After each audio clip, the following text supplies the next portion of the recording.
Good morning, everybody. Welcome back to Welcome Grove Homestead. The animals are feeling spunky this morning, but we got some things to talk about. But I'm a little late getting on chores this morning, so we're gonna work and talk. Good morning, babies. You guys ready for the milk train to come in? Yeah. Well, let's go get Claire. Claire, you came up all by yourself. I didn't have to go fetch you. That's convenient.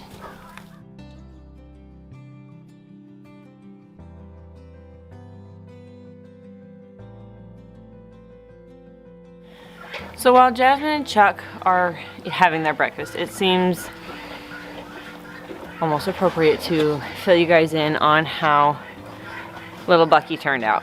For those of you who are just joining us or have not seen the last video that I posted talking about Bucky, Bucky was a Jersey calf born to a first calf heifer, was rejected at birth, had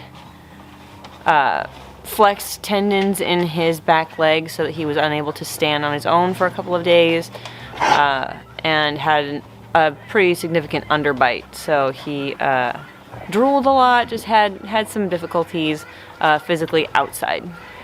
Unfortunately, he did not make it. He perked up and he was kicking his heels and then started to go downhill pretty quickly.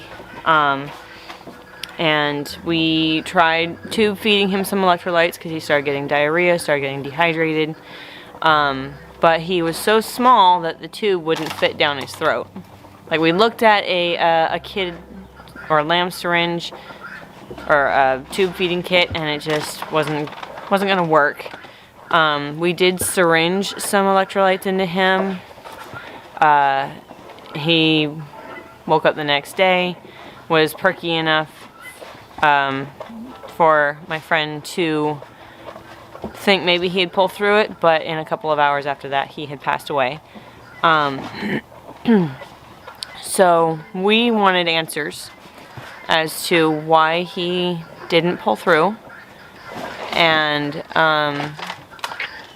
so we performed our own necropsy. A necropsy is an autopsy with an animal. So we did that, and that little calf was never going to make it. He had multiple deformities inside along with his visible outside deformities. He had abnormal kidneys. He had a growth on his liver. He was not digesting his milk. So it's just, we found multiple things wrong with him. His bladder was enormous. And she had seen him pee, but for some reason he wasn't peeing. So he was never going to make it. But we are confident in the knowledge that we gave him the best life that he could have had for the very brief 4 days that he lived. So we were disappointed that he didn't make it, but it's comforting to know that it's nothing that we did or didn't do. It's just that there was a lot going on that couldn't be seen, and so he just didn't make it. We did decide not to waste an opportunity to learn, so we homeschool our kids here, and I asked them, hey, are any of you interested in an anatomy lesson before I went over there? And Audrey had the most surprising reaction.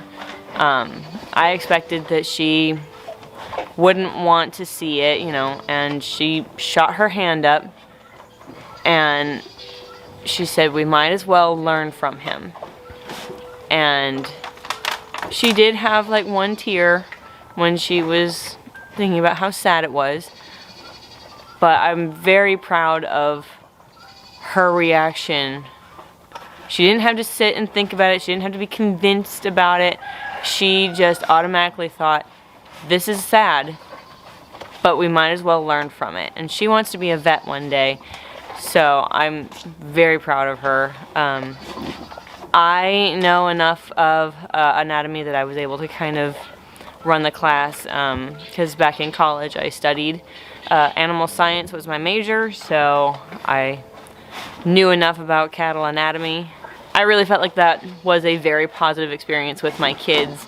They got to ask questions about what is that, what does it do, why does that look normal, why does that look not normal. So it was a cool experience with my kids, and honestly, I feel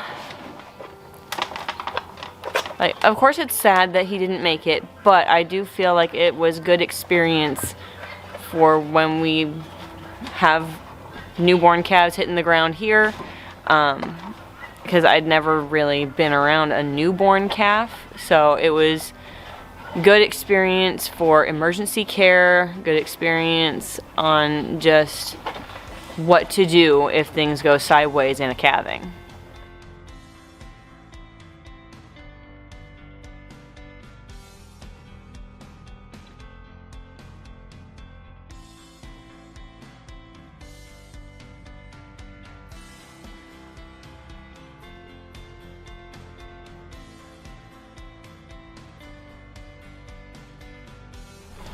I've been pretty delighted with how well Miss Claire is filling out since she joined us. She's been on our pasture for about a week and a half already, and she's looking really good. She's getting nice and glossy, filling out some. So she looks pretty happy. Nice big belly full of grass.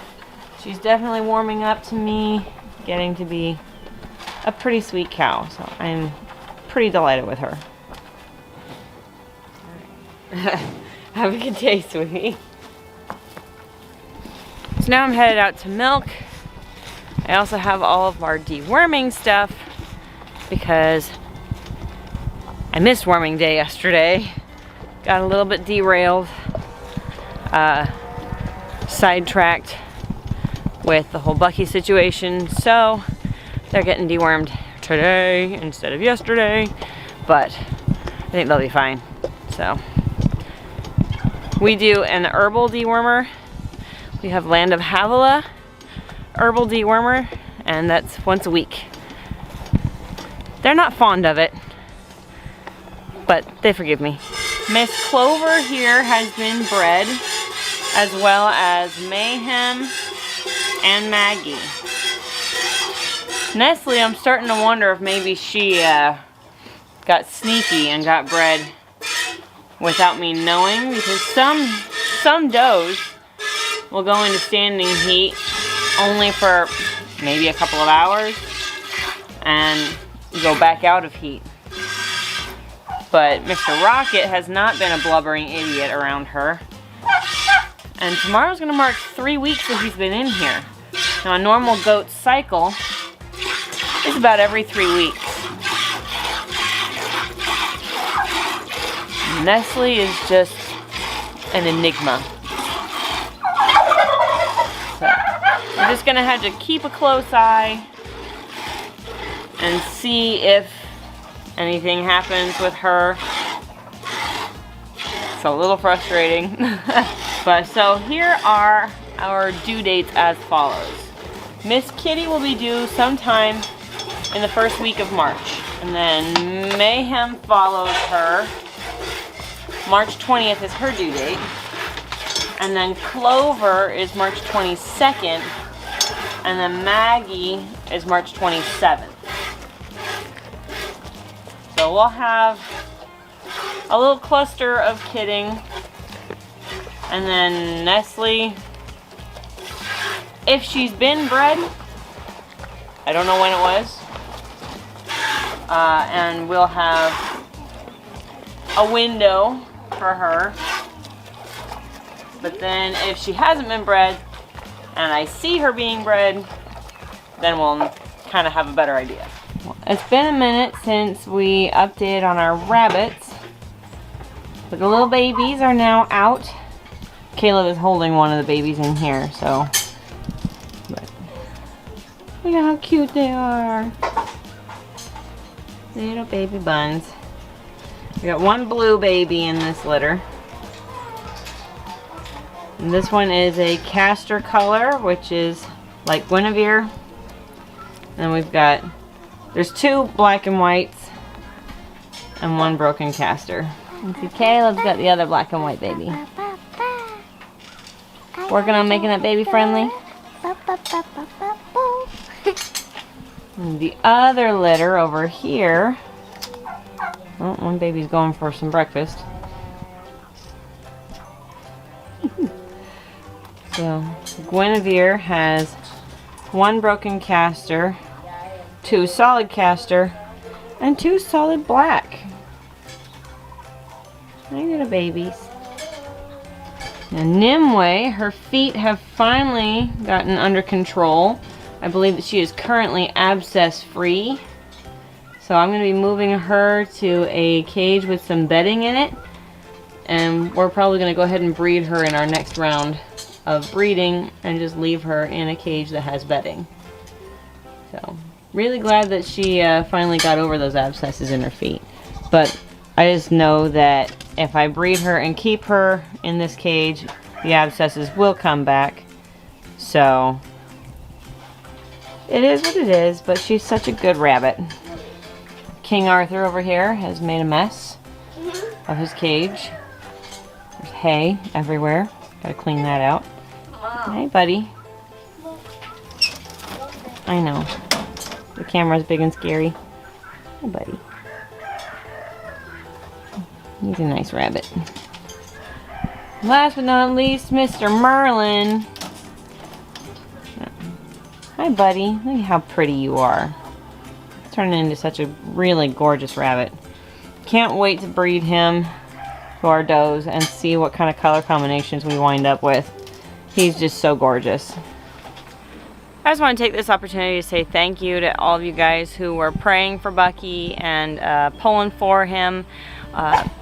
It's unfortunate that he didn't make it, but honestly, with the amount of deformities that he had on the inside, it's really more of a blessing that he didn't have to suffer overly long. We are glad to have had the learning experience and to have met the little guy.